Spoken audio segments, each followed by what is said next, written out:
বাবু দরজা খুলতেই চমকে উঠল।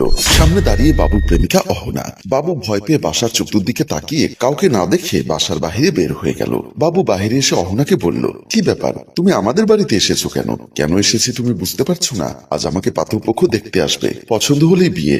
তোমাকে কতবার বলেছি আমাকে বিয়ে করো বিয়ে করো, কিন্তু তুমি প্রেম করতে পারবে, বিয়ে করতে পারবে না, তাই তো নিজেই চলে আসলাম। দেখো অহনা, তুমি এখন বাড়িতে যাও, আমি কিছুদিনের মধ্যে তোমার বাড়িতে বিয়ের প্রস্তাব নিয়ে যাব। তোমার মতো ভীতু সে কাজ কোনো দিনও করতে পারবে না, তাই যা করার আমিই করব। বলেই অহনা দরজা খুলে বাসার ভেতরে প্রবেশ করলো। বাবু বারবার অহনাকে ডাক দিল, কিন্তু অহনা শুনল না। শেষ পর্যন্ত বাধ্য হয়ে বাবু বাসার ভেতরে প্রবেশ করলো। কিছু সময় পর বাবু, অহনা, বাবুর মা বাবা ও ছোট বোন জোনাকি ড্রয়িং রুমের সোফার উপর বসে আছে। সবার মধ্যে নীরবতা। হঠাৎ বাবুর বাবা মোমিন খান বলে উঠল, তোমার বাবা মা তোমাকে জোর করে বিয়ে দিতে চাইছে, সেজন্য তুমি পালিয়ে আমাদের কাছে চলে এসেছো। কিন্তু এভাবে তো তোমাকে বাবুর সাথে আমি বিয়ে দিতে পারি না। অহনা বলল, আপনারা যদি আমাকে তাড়িয়ে দেন তাহলে আমার গাড়ির নিচে ঝাঁপ দেওয়া ছাড়া কোনো উপায় থাকবে না। বাবুর মা সুফিয়া বেগম বলল, না না, তুমি মরবে কেন? কিন্তু সমস্যা হচ্ছে তোমাকে আমরা ভালো করে চিনি না, জানি না। ফেসবুকে বাবুর সাথে তোমার পরিচয়, তারপর তোমরা কি করেছো তাও জানি না। বাবু বলল, মা বাবা, অহনা খুব ভালো একটা মেয়ে, ও যখন চলে এসেছে তখন আমি ওকে বিয়ে করতে চাই। জোনাকি বলল, আমার ভাবি দেখতে অনেক সুন্দরী। মা বাবা, তোমরা না করো না, আজই ওদের বিয়ে পড়িয়ে দাও। বাবুর বাবা মা আর না করতে পারলো না। বাবুর বাবা বলল, ঠিক আছে, আত্মীয় স্বজনের সাথে কথা বলে এই সপ্তাহের মধ্যেই ওদের বিয়ে পড়িয়ে দেওয়ার ব্যবস্থা করব। আর যে কদিন বিয়ে না হয় সে কদিন জোনাকি বৌমা তোর রুমে তোর সাথে ঘুমবে। বাবার কথা শুনে সবাই খুশি হয়ে গেল। জোনাকি অহনাকে নিয়ে ওর রুমের দিকে চলে গেল। রুমের ভেতর ঢুকতেই অহনা জোনাকির পা থেকে মাথা পর্যন্ত তাকিয়ে জোনাকিকে শক্ত করে জড়িয়ে ধরল। জোনাকি বলল, কি হয়েছে ভাবি, তুমি আমাকে এভাবে জড়িয়ে ধরছো কেন? তুমি আমাকে সাপোর্ট করেছো, সেজন্য তোমাকে একটু আদর করছি। থাক থাক, আর আদর লাগবে না, তোমাকে আমার খুব ভালো লেগেছে তাই তোমাকে সাপোর্ট করেছি। তুমি বিছানার উপর বসো, আমি তোমার জন্য চা নিয়ে আসছি। বলে জোনাকি রুম থেকে বের হয়ে গেল। অহনা রুমের চারিপাশে তাকিয়ে সবকিছু দেখতে লাগলো। এমন সময় বাবু বারান্দায় দাঁড়িয়ে হাত ইশারায় অহনাকে বারান্দায় ডাকলো। অহনা মনে মনে বলল, কি ব্যাপার, ও আমাকে ডাকছে কেন? নিশ্চয়ই খারাপ কোনো মতলব আছে। প্রথমে অহনা যেতে চাইল না, কিন্তু বারবার বাবু অনুনয় বিনয় করছে দেখে অহনা আস্তে আস্তে বারান্দার দিকে চলে গেল। অহনা বারান্দার কাছে আসতেই বাবু টান দিয়ে অহনাকে কাছে নিতে চাইল, কিন্তু অহনা একটু নিজেকে দূরে সরিয়ে নিয়ে হাঁপাতে হাঁপাতে বলল, এভাবে তুমি আমাকে জড়িয়ে ধরো না, আমার খুব কষ্ট হয়। কেন কষ্ট হবে? আজ থেকে তুমি শুধু আমার আর আমি শুধু তোমার, সেটা সত্য। কিন্তু এখানে কিন্তু আসলো কোথা থেকে? তুমি কি আমাকে ভালোবাসো না? ভালো যদি না বাসতাম তাহলে এত দূর থেকে কি ছুটে আসতাম? তাহলে আমাকে কাছে আসতে দিচ্ছ না কেন? আমার মনে কতদিনের ইচ্ছা তোমাকে জড়িয়ে ধরে কিস করব, কিন্তু তুমি আমাকে কিস করলে আমি সহ্য করতে পারবো না। তোমার সাথে মিলন করতে ইচ্ছা করবে, ইচ্ছা করলে মিলন করব।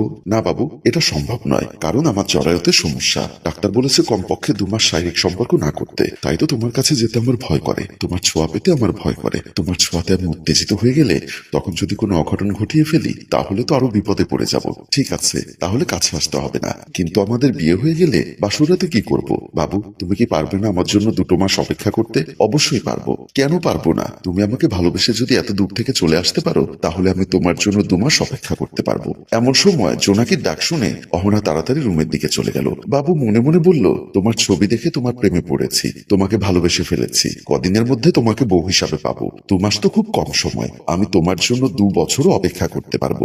রাতে জোনাকি আর অহনা একসাথে শুয়ে পড়লো, কিন্তু অহনার ঘুম আসছে না। জোনাকি ঘুমের ঘোরে বারবার অহনার শরীরের উপর পা রাখে, বা পড়তেই অহনার শরীরে কম্পন উঠে যায়, সারা শরীরে শিহরণের সৃষ্টি হয়, কিন্তু কিছু বলতেও পারছে না, শুধু ফ্যাল ফ্যাল করে জোনাকির দিকে তাকিয়ে থাকে। আস্তে আস্তে জোনাকির পাটা সরাতেই জোনাকির ঘুম ভেঙে গেল। অহনা কিছুটা থতমত খেয়ে গেল। জোনাকি বলল, ভাবি তুমি এখনো ঘুমোওনি? ভাইয়ার জন্য মনে হয় খারাপ লাগছে। অহনা কাপা কাপা গলায় বলল, না না, এমনি। মন খারাপ করো না, কদিন পর তো ভাইয়ের বুকে মাথা রেখে ঘুমোবে, এখন না হয় তুমি আমার বুকে মাথা রেখে ঘুমাও। বলেই জোনাকি অহনাকে টান দিয়ে বুকের সাথে জড়িয়ে ধরে কোল বালিশের মতো বানিয়ে ফেললো। অহনার সারা শরীরের লোম দাঁড়িয়ে গেল, চোখ বড় বড় হয়ে গেল, নিজেকে কোন রকম ছাড়িয়ে নেওয়ার চেষ্টা করলো, কিন্তু জোনাকি আরো জোরে জোরে অহনাকে জড়িয়ে ধরলো। অহনার এখন যে কেমন লাগছে তা শুধু সেই বুঝছে, কিন্তু জোনাকি বুঝতে পারছে না। 3 দিন পর বিয়ের আয়োজন করা হলো। অহনাকে বধূ সাজে সাজানো হলো, সারা শরীরে স্বর্ণ অলংকার। পাশে বর্ষে যে বসে আছে বাবু, মা বাবা জোনাকি সবাই উপস্থিত হলো। কাজী বিয়ের কাজ শুরু করলো। অহনাকে কবুল বলতে বলল। অহনা কবুল বলল। কবুল, বাবুও কবুল বলল। সবাই মোনাজাত করে আলহামদুলিল্লাহ বলল। সবাই খুশি। অহনা বলল, আজ আমি প্রায় 4 দিন আপনাদের বাসায় এসেছি, আপনারা আমাকে অনেক আদর যত্ন করেছেন, রান্নাঘরে যেতে দেননি, কিন্তু আজ আমি আপনাদের জন্য শরবত বানাবো, আপনারা সবাই বসুন, আমি আপনাদের জন্য শরবত নিয়ে আসছি। বাবুর মা বলল, ঠিক আছে বৌমা, তুমি যাও, শরবত শরবত বানিয়ে নিয়ে এসো। অহনা শরবত নিয়ে আসতে বিয়ের আসর থেকে বের হয়ে গেল। একজন আরেকজনের সাথে হাসি মুখে কথা বলতে লাগলো। সবাই আনন্দিত। বাবু তো অনেক খুশি। জোনাকি পাশে গিয়ে বসে বলল, তোমার ইচ্ছে আজকে পূর্ণ হয়েছে, আর আমাকেও তুমি অনেক সুন্দর একটা ভাবি উপহার দিয়েছো। জোনাকির কথায় বাবু একটু লজ্জা পেল। এমন সময় অহনা শরবত বানিয়ে নিয়ে এসে সবার হাতে হাতে শরবত দিতে লাগলো। সবাই হাসি মুখে শরবত পান করতে লাগলো। বাবুর বাবা মোমিন খানের কেমন জানি একটু মাথা ঝিমঝিম করতে লাগলো। বাবুর মায়েরও একই অবস্থা। সবার মাথা ঝিমঝিম করতে লাগলো। আস্তে আস্তে সবাই সেন্সলেস হয়ে সোফার উপর পড়ে গেল। অহনা সবার অবস্থা দেখে রহস্যময় একটা হাসি দিল। জোনাকির হাতে গলার গহনাগুলো খুলতে লাগলো। তারপর আস্তে আস্তে শাশুড়ির দিকে গহনা খোলার জন্য হাত বাড়ালো। কিছু সময় পর দুটো ব্যাগ নিয়ে অহনা ডানে বামে তাকিয়ে আস্তে আস্তে সিঁড়ি দিয়ে নামছে। হঠাৎ দারোয়ান সাইফুলের সামনে পড়ে গেল। অহনা থতমত খেয়ে গেল। সাইফুল মনে মনে বলল, কি ব্যাপার, আজ তার বিয়ে হয়েছে, তার তো এখন বাসর ঘরে থাকার কথা, তাহলে দুটো বড় বড় ব্যাগ নিয়ে কোথায় যাচ্ছে? কৌতূহল নিয়ে সাইফুল বলল, ভাবি এত রাতে আপনি ব্যাগ নিয়ে কোথায় যাচ্ছেন? ভাইয়া আমি বাড়িতে যাচ্ছি, আমাকে যেতে দিন। আপনি এত রাতে বাড়িতে যাচ্ছেন? তা বাবু ভাই কোথায়? ওরা বাসায় আছে, আমি যাই। বলেই সামনে পা বাড়াতেই সাইফুল সামনে হাত বাড়িয়ে অহনাকে দাঁড়াতে বলল, কিন্তু অহনা সাইফুলকে ধাক্কা দিয়ে দৌড় দিল। সাইফুল পেছনে হাত বাড়িয়ে অহনার মাথা চুল ধরতেই নতুন বউয়ের চুল সাইফুলের হাতে। সাইফুল চমকে উঠল।